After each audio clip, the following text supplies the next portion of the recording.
Meu nome é Rayane Liz, sou advogada da Advocacia Riedel e nesse vídeo vamos entender e conhecer quem são os segurados e dependentes do Regime Geral de Previdência Social. Esse primeiro módulo possui 5 vídeos, então caso você não tenha assistido o anterior, já corre para assistir e nos acompanhe nos próximos vídeos.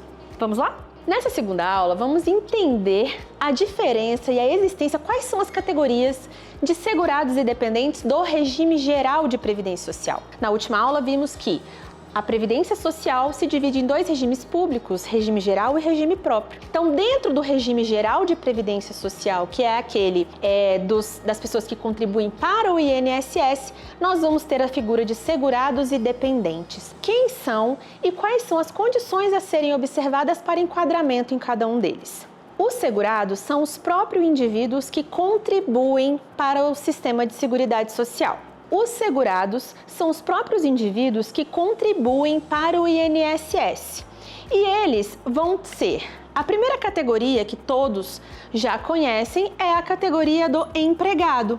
O empregado é o indivíduo que tem carteira assinada e que então automaticamente e obrigatoriamente passa a ter que recolher para a Previdência Social. Você sabe que todo empregado tem lá no seu contra-cheque obrigatoriamente já o desconto de INSS. Então ele já entra na categoria de segurado obrigatório da Previdência Social. A outra categoria que temos também é a do empregado doméstico. Ele também tem carteira assinada, mas tem uma lei específica que regula o contrato de empregado doméstico, então ele também está aqui como segurado obrigatório da Previdência Social. Mais um segurado obrigatório, nós temos a figura do trabalhador avulso. O que é o trabalhador avulso? O trabalhador avulso é aquele que não é autônomo, não é empregado, mas trabalha vinculado ou a um órgão gestor de mão de obra ou por intermédio de um sindicato. Acontece muito em relações portuárias.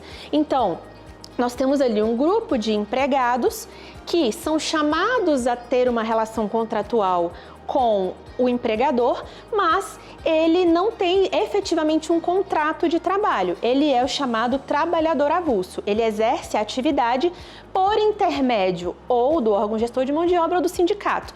Então, ele é automaticamente e obrigatoriamente enquadrado como segurado obrigatório da Previdência Social. Mais uma categoria que temos, mencionei há pouco, nós temos a figura do que antigamente chamávamos de autônomo, que na verdade é o contribuinte individual. O que é o contribuinte individual? É a pessoa que não tem relação de emprego, mas que trabalha por conta própria ou que faz contratos de prestação de serviço. O contribuinte individual, então, a partir do momento em que ele exerce e que ele está realizando uma atividade econômica, ele se torna automaticamente segurado obrigatório da Previdência Social. Outra categoria de segurado obrigatório também, nós vamos ter a figura do segurado especial. E muito cuidado com essa nomenclatura segurado especial, porque na verdade, acho que a nomenclatura mais adequada, não vou dizer correta, mas a nomenclatura mais adequada seria rural. Porque o segurado rural é aquele segurado que trabalha no campo, mas em condições de regime de economia familiar. O que significa que não há nenhum tipo de industrialização ou profissionalização. Ele trabalha por conta própria em um terreno de tamanho até 4 módulos fiscais e que vai enquadrá-lo como segurado especial. Só um adendo aqui, que nem todo rural é segurado especial. Só é segurado especial este que trabalha em regime de economia familiar. Existem outros empregados rurais que trabalham no campo, mas que são empregados rurais, eles vão estar nessa categoria. Ou eu posso ter contribuintes individuais rurais também. Eu posso ter o avulso rural também. Não posso ter o doméstico rural, porque o doméstico vai ser sempre doméstico, seja urbano ou seja rural. Mas é só para deixar claro aqui que a figura do segurado especial é somente o rural que exerce atividade em regime de economia familiar. E por último, nós temos aqui a figura de um segurado que não é obrigatório, mas sim facultativo. O regime de inclusão previdenciária faz com que o maior número de pessoas venham para o sistema previdenciário, para o regime geral de previdência social, para que possa haver o máximo de recolhimento de prestações previdenciárias e assim conseguir o máximo de proteção social. Então, nós temos essas 5 categorias de segurados obrigatórios e temos também a figura do facultativo, que é aquela pessoa que não está incluída em nenhuma dessas 5 hipóteses, mas que pode, se quiser, entrar, se enquadrar como segurado da Previdência Social para fazer jus a todos os benefícios e a todas as circunstâncias que vão lhes dar o direito à proteção previdenciária. Como exemplo de facultativo, nós temos o estudante, a dona de casa, pessoas que não trabalham, mas que querem contribuir de forma autônoma, de forma facultativa, para ter essa proteção. E do outro lado, nós vamos ter os dependentes. Quem são os dependentes? São as pessoas que não necessariamente estejam contribuindo para a Previdência Social, mas que sejam dependentes destes segurados aqui. Então, nós vamos ver na aula competente que existem benefícios que são devidos aos segurados e existem benefícios que são devidos aos dependentes, como, por exemplo, pensão por morte ou auxílio reclusão. São benefícios devidos aos dependentes. Nós temos 3 classes de dependentes. Então, nós vamos ter aqui dependentes de primeira classe, de segunda classe e de terceira classe.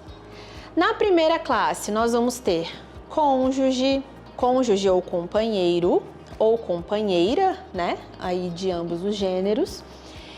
E o filho menor de 21 anos, ou equiparado a filho também, ou se for maior de 21 anos, desde que seja considerado inválido. Então, esses são os dependentes de primeira classe. Na segunda classe, nós vamos ter os pais. Pais de quem? Do segurado, que não vai mais poder receber o benefício. Então, teremos os pais do segurado. E como terceira classe, nós teremos os irmãos. E aí, serão os irmãos menores de 21 anos, a mesma circunstância que está aqui. Menores de 21 anos ou, se maior, desde que seja inválido. Então, essas circunstâncias geram os direitos dos dependentes. Agora, o que é muito importante que se tenha conhecimento? A existência de uma das classes automaticamente exclui as classes subsequentes. O que significa que, se eu tiver um cônjuge e pais, eu não vou ter direito de recebimento, não vou ter o enquadramento dos pais como dependentes. Os pais só serão dependentes se não tiver ninguém de primeira classe. Não pode ter cônjuge, companheiro ou filho. Os pais, não havendo nenhum de primeira classe, passamos para a classe subsequente. Existem pais? Ok, então eles serão os dependentes independentemente da existência ou não de irmãos. Ou seja, os irmãos só vão ser considerados dependentes se não houver nem a primeira nem a segunda classe, houver apenas irmãos. Então, essas são as 3 classes de dependentes. Avós entram aqui? Não entram. Avós não são dependentes, não pela legislação previdenciária como está aqui prevista na lei, certo? Então, sempre que algum benefício que for devido a dependentes, pensão por morte, auxílio reclusão, nós vamos analisar as classes de dependentes e só haverá direito ao recebimento de uma se não houver as outras. Deixa eu dar um exemplo clássico aqui. Vamos supor aqui uma família em que eu tenho uma mulher, um homem, um filho.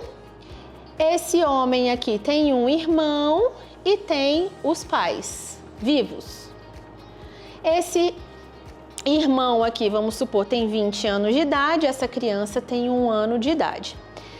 Se esse homem era segurado e falece, quem vai ser o dependente dele? Vai ser o irmão, os pais, o filho, de acordo com o que nós vimos aqui na regra dos dependentes. Os segurados dele aqui vão ser quem? O cônjuge e o filho. Como existe em primeira classe, os pais e o irmão não vão ter direito. O irmão só vai ter direito se ele não tivesse ninguém aqui. Tá certo? Isso é uma situação que a gente vai avaliar principalmente quando formos estudar especificamente os benefícios devidos a dependentes. E na próxima aula, vamos estudar as diferenças entre tempo de contribuição, salário de contribuição e salário de benefício. 3 conceitos muito importantes para se entender, compreender para quem está começando no direito previdenciário. Se você gostou desse vídeo, deixe seu like e nos acompanhe aqui para muito mais. Até a próxima!